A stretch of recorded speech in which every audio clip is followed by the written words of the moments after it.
Mộc Văn xin kính chào quý vị và chào mừng quý vị đến với chương trình In-Depth của đài truyền hình SBTN Úc Châu. Đây là chương trình phỏng vấn chính trị chuyên sâu và những vị khách mời đến với chúng tôi là chính trị gia, nhà hoạt động cộng đồng, những người có tên tuổi, có những vị trí nhất định trong xã hội. Hôm nay chúng tôi rất là vui mừng đón ông dân biểu Chris Hayes, dân biểu khu vực Fowler tại Sydney, New South Wales.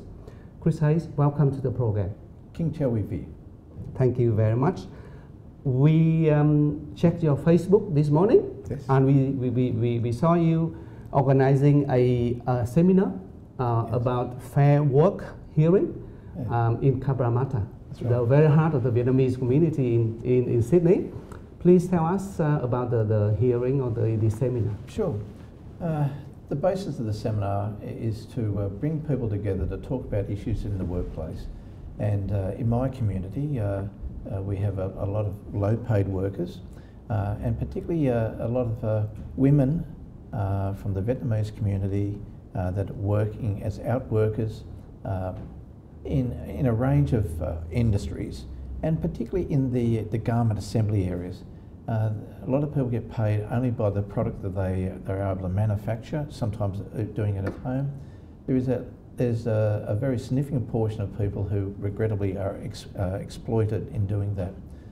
And what we've tried to do is make sure that they get a voice, that their voice is heard by federal parliamentarians, and that's why we gave people the option to be able to come along, tell us their story, and make sure that members of parliament understand their hardships, and therefore when we make laws, that we make them that they're going to be sympathetic for people, particularly people that are working very hard to support their families.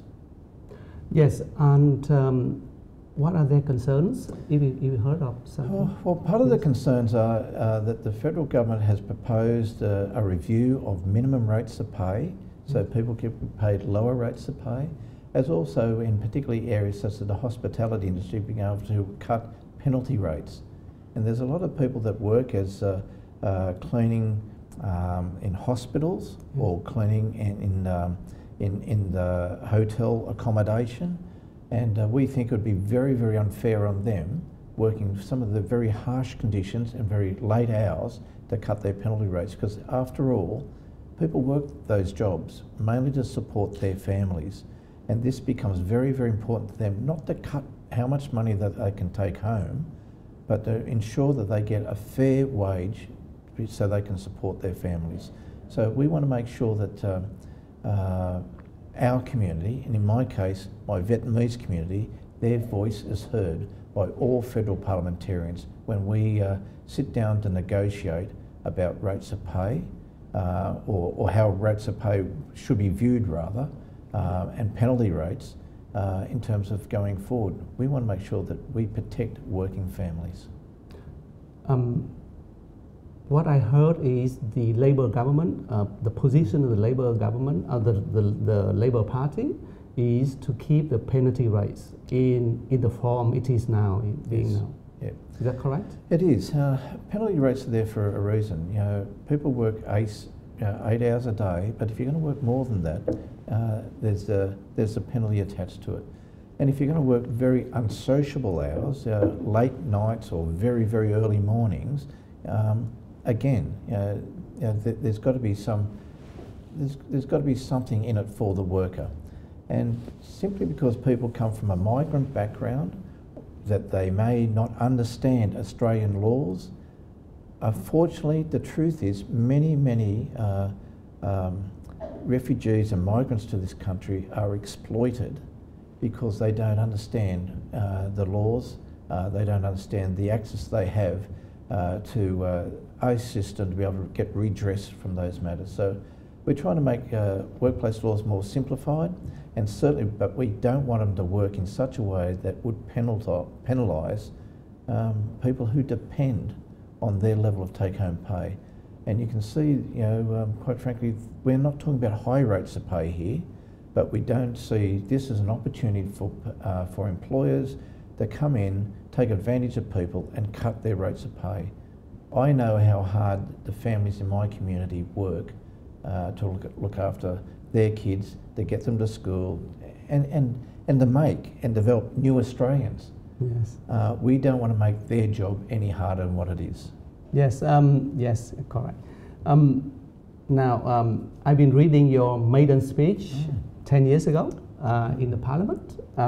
Yes, and so today's meeting, today's discussion between us, I want to look at the maiden speech you made 10 years ago, and I would like to ask you whether your perception of Australian politics changed, or somewhat, or well, how does it develop? I know the perception of myself has changed. My hair is a lot greyer than it was 10 years ago.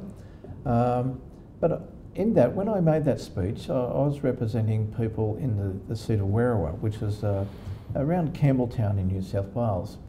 It was not as multicultural a seat as I represent today. As a matter of fact, for those viewers, I should explain that my electorate in southwest Sydney, my electorate of Fowler, I have now in excess of 20% of my electorate are made up of people who speak Vietnamese at home. It is the most multicultural electorate in the whole of Australia. It is very colourful, very vibrant, very, very diverse, but many, many challenges. And a lot of the people who came to my electorate have come as refugees, they're new immigrants to this country, but they want the best possible outcomes for their families. So people in my electorate, particularly the Vietnamese people in my electorate, have placed an extraordinary emphasis on education of their children. And as a consequence, I have a high proportion of the children developing from families in my community are doctors, are lawyers, financial advisors, developing businesses. The Vietnamese kids who have developed since their parents came here as refugees have done extraordinarily well academically, but are now doing extraordinarily good things for this country as Vietnamese Australians, and we are very, very proud of them. Yes, very good to hear that. Yes, the things that you were passionate about 10 years ago, how are they now? Are you still with that issues, and are you still fighting for them? Still? Well, this is when I spoke in my maiden speech 10 years ago. I spoke of a range of things, but I certainly spoke of families, the importance for us to be able to work to make life easier for families, because we think that the central unit of developing in the community is how we assist mums and dads to be able to look after their children. So we don't make their lives any harder. So I hope I'm still a champion for families. Another big thing I raised when I was in my maiden speech is the importance of having very, very good law enforcement. Having a very professional police force that can work with communities and can suppress crime. And since then, and bear in mind, when I was first elected, Cabramatta, where I am now, that was very much a crime hotspot in Sydney. And what we've seen, not only has crime been able to be suppressed there, but because of that, life is better for people in my region now. The land values have gone up. Communities are happy to go out and work and play and enjoy our community.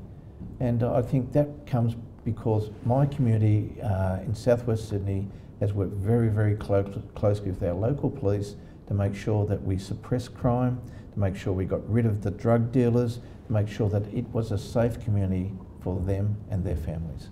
So I am very passionate about that.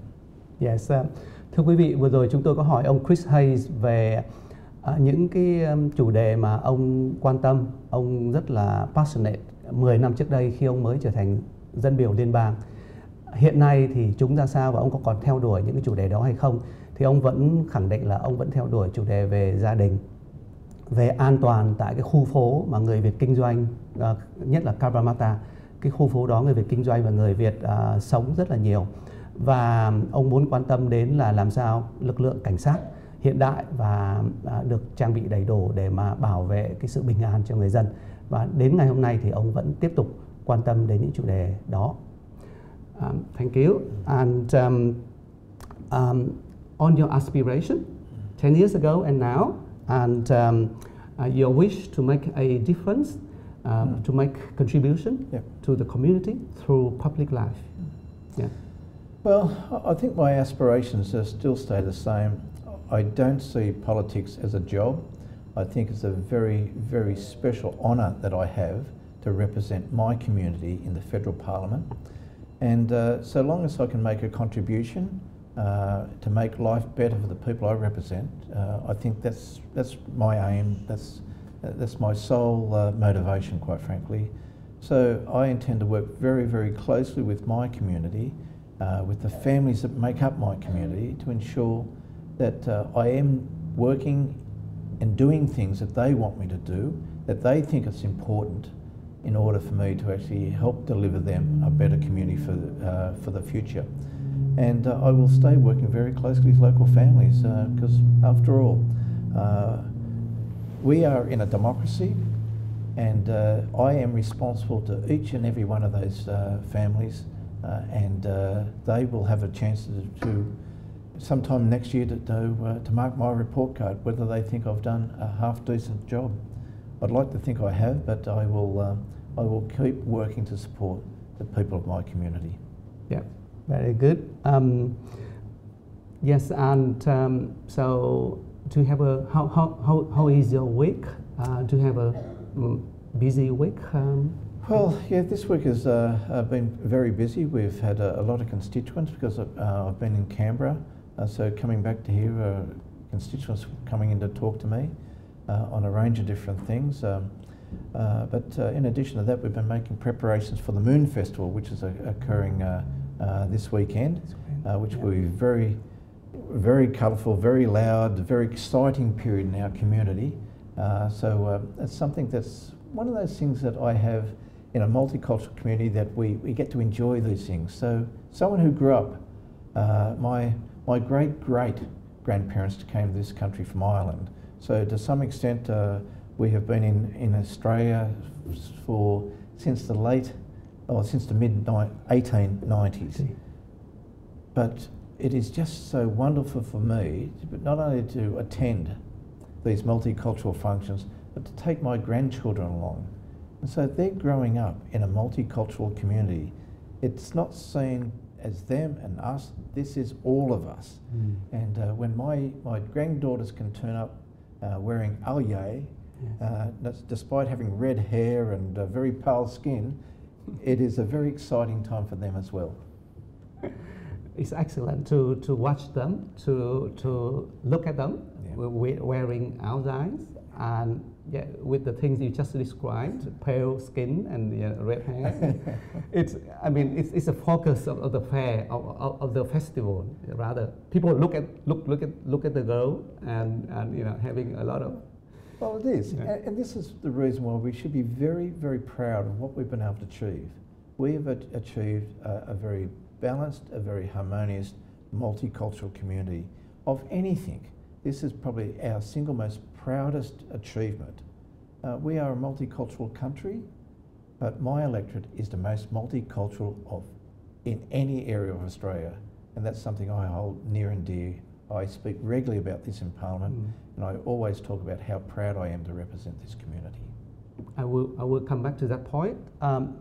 Thưa quý vị, chúng tôi có hỏi ông Chris Hayes về cái khát vọng của ông 10 năm trước đây khi mới bước vào chính trường, và hiện giờ thì có gì thay đổi hay không, có gì mới hay không, thì ông vẫn nói rằng là ông vẫn muốn xây dựng cộng đồng người Việt, cái khu vực đơn vị bầu cử của ông thành một cái đơn vị đa văn hóa và có những cái hoạt động rất là vui vẻ, giống như hội chợ Tết Trung Thu tổ chức vào ngày 27 tháng 9.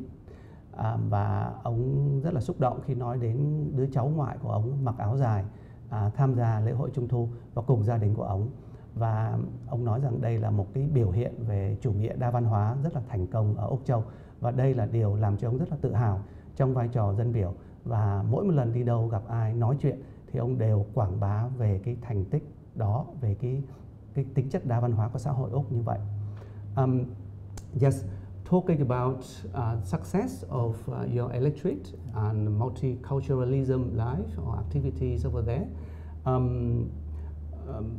that's the microscope of Australia nowadays. Yes. When do you think when it replicate, will the government do it better or do it the same in other areas? And I mean, lessons. Do we learn any lessons? Do we have any recipes to build a successful multicultural communities in Australia? Look, that's a very, very good question, and a good multicultural community doesn't form just because we want to be a multicultural community. Multiculturalism works because we work at it, and there's a couple of organisations I think in my electorate which have done extraordinarily well. The VCA, the Vietnamese Community Australia, a very active organisation, the way they've acted to harmonise within our community. But this week I also attended the 26th anniversary of the Vietnamese Australian Welfare Association. For the last 26 years, this organisation has been very, very active, helping people to settle in Australia, but not just physically settling here and be able to get accommodation and schools for their children. What it's worked very hard on is making sure that people who settle in Australia from Vietnam have the opportunity to actually fully develop in this country, and many, many challenges. What this association is working hard on is providing assistance for people in the community about issues about domestic violence, about problem gambling, about drug and alcohol counselling. They are sensitive to issues of Vietnamese culture, helping to work with those families, being able to address these issues. And more recently, they've just developed a program to help in terms of youth on the street where there are problems within various areas of the community, trying to work with young people, but also trying to identify and work with children at risk. And I think this is something pretty extraordinary.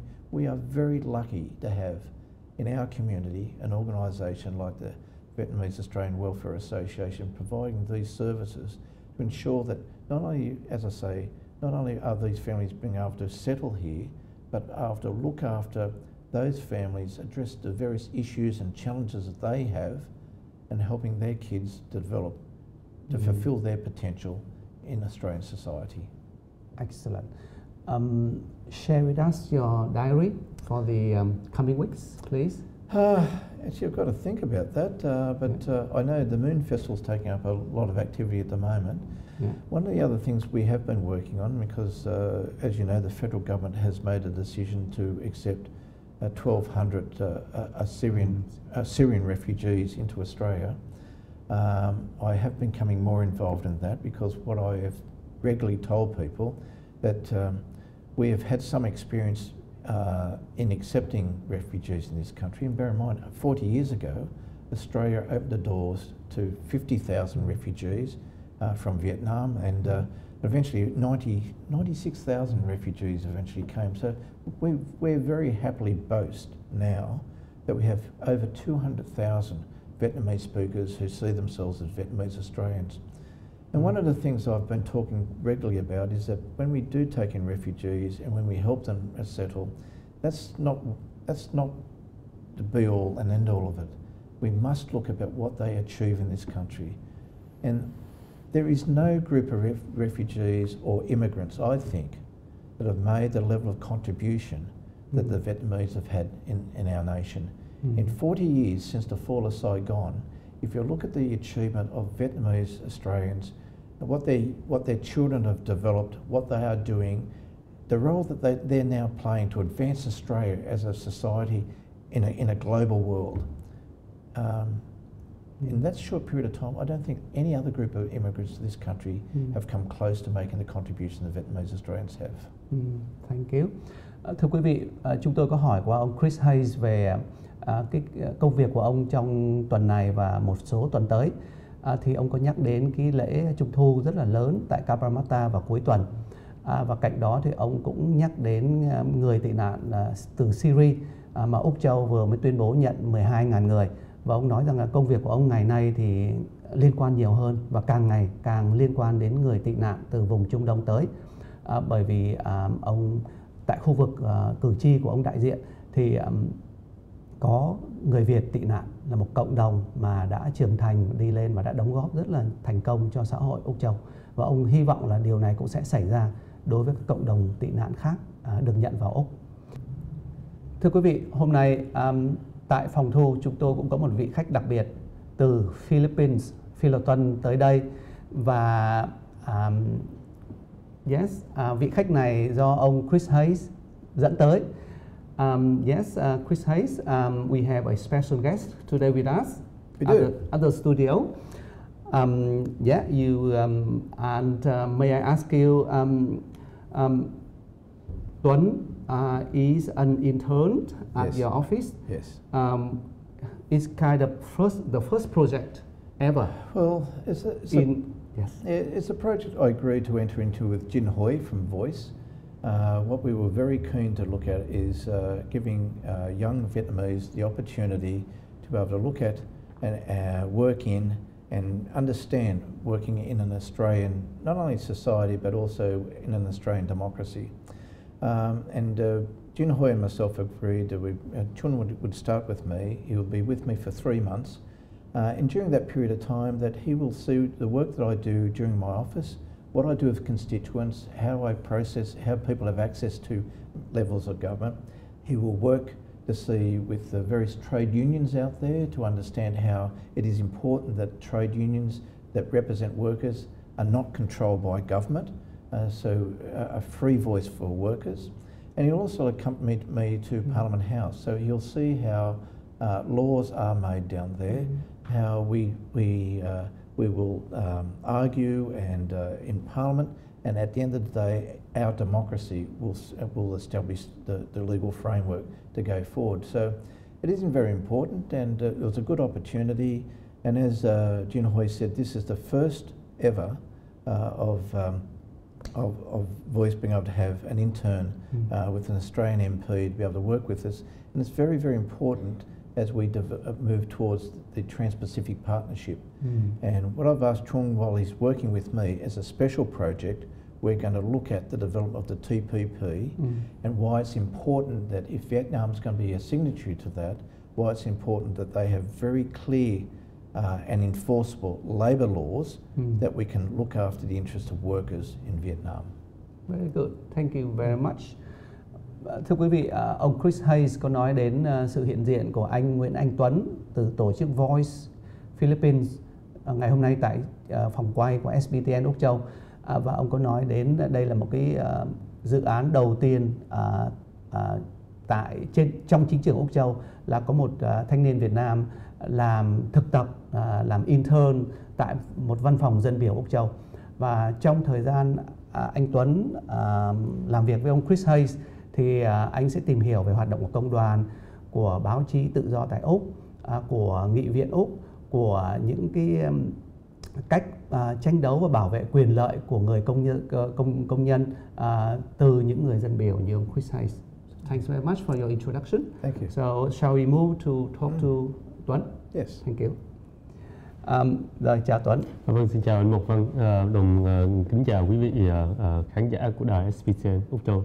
Rồi, và chúng ta có nghe qua ông Chris Hayes giới thiệu về tại sao Tuấn có mặt ở Úc, và chúng tôi hiểu rằng đây là cái giống như cái dự án cử người ra ngoại quốc, ra nước ngoài học tập mà tìm hiểu, quan sát đầu tiên về công việc hàng ngày của một dân biểu Úc Châu, đúng không? Dạ vâng. Dạ. Trong thời gian làm việc với ông Chris Hayes thì Tuấn sẽ làm những công việc gì, và Tuấn có thể nói. Dạ vâng. Khi mà nhận được cái cơ hội này đó thì tôi cũng có đặt ra một số các cái mục tiêu, chẳng hạn như là mục tiêu thứ nhất đó là mình quan sát cái đời sống chính trị tự do dân chủ ở Úc Châu, cả ở khu vực nghị viện cũng như là ở cái văn phòng dân biểu tại địa phương, coi sát cái mối quan hệ mà giữa một cái văn phòng dân biểu chính trị gia với lại các cái tổ chức cộng đồng cũng như là tổ chức xã hội dân sự. Cái mục tiêu thứ hai mà tôi nhắm tới trong cái khóa thực tập này đó là tìm hiểu về vấn đề cái hoạt động của các cái tổ chức công đoàn ở đây, bởi vì như ông Chris Hayes có nói đó là cả Úc lẫn Việt Nam thì đều sẽ gia nhập TPP trong một cái tương lai gần, và CPP thì nó đem lại cái cơ hội cho những cái sinh hoạt công đoàn tự do ở Việt Nam. Tuy nhiên đó thì hiện tại cái người công nhân ở Việt Nam người ta cần những cái kinh nghiệm về tổ chức công đoàn, và như mọi người đều biết đó thì Úc có một cái hoạt động công đoàn nó rất là mạnh mẽ, vai trò công đoàn rất là lớn, do đó tôi muốn tìm hiểu cái kinh nghiệm sinh hoạt công đoàn ở bên này. Còn mục tiêu thứ ba nữa đó là tôi muốn cái cơ hội mà mình ở đây đó thì có thể tạo ra một cái sự kết nối giữa cộng đồng người Việt, các cái tổ chức cộng đồng người Việt ở Úc với lại các cái tổ chức xã hội dân sự Việt Nam, mà cùng hướng tới mục tiêu chung là xây dựng phát triển xã hội dân sự ở Việt Nam. Tuấn có thể giới thiệu thêm về hoạt động của Voice tại Phi Luật Tân và những cái công việc mà Voice, những cái dự án mà Voice đang làm hiện giờ giúp người Việt. Dạ vâng. Chắc là tôi đoán là không chỉ người Việt ở Việt Nam mà còn người Việt trên thế giới, các nước khác trên thế giới nữa phải không? Dạ vâng. Chắc là nhiều người đã biết đến Voice trong vai trò là tổ chức giúp đỡ những người Việt, người thuyền nhân Việt Nam mà còn sót lại ở khu vực Đông Nam Á, ở Philippines, ở Thái Lan hoặc là Cambodia. Tuy nhiên gần đây đó thì Voice nhận ra rằng đó, là nếu như mà mình chỉ giúp đỡ những cái người thuyền nhân mà mình không giải quyết cái vấn đề cốt lõi là cái nạn vi phạm nhân quyền ở Việt Nam, thì cái tình trạng mà người tị nạn Việt Nam tiếp tục rời bỏ đất nước đó, nó sẽ còn tiếp diễn. Do đó những cái năm gần đây thì Voice chuyển hướng sang đó là phát triển xã hội dân sự, đấu tranh cho nhân quyền ở Việt Nam. Thì hiện tại Voice đang có hai cái hoạt động chính trong cái lĩnh vực xã hội dân sự và nhân quyền. Thứ nhất đó là tổ chức những cái chương trình đào tạo tại Philippines cũng như các cái nước Đông Nam Á, và thứ hai đó là hỗ trợ cho các cái tổ chức xã hội dân sự ở Việt Nam để họ đấu tranh bảo vệ quyền con người ở Việt Nam. Còn bình thường đó, thì ở Việt Nam thì Tuấn làm việc ra sao, rồi hoạt động ra sao, rồi tham gia những cái hoạt động của Voice ra sao? Thưa anh, đó là sau khi mà tốt nghiệp đại học thì tôi sang Philippines và tham dự cái khóa học của Voice ở Philippines. Thì sau khoảng thời gian đó thì tôi ở lại, tôi làm việc với Voice, mở rộng cái chương trình đào tạo để có thể mang được nhiều thanh niên từ Việt Nam, những cái người mà có tấm lòng muốn thay đổi đất nước sang bên Philippines để đào tạo họ, cũng như là ở các cái nước Đông Nam Á.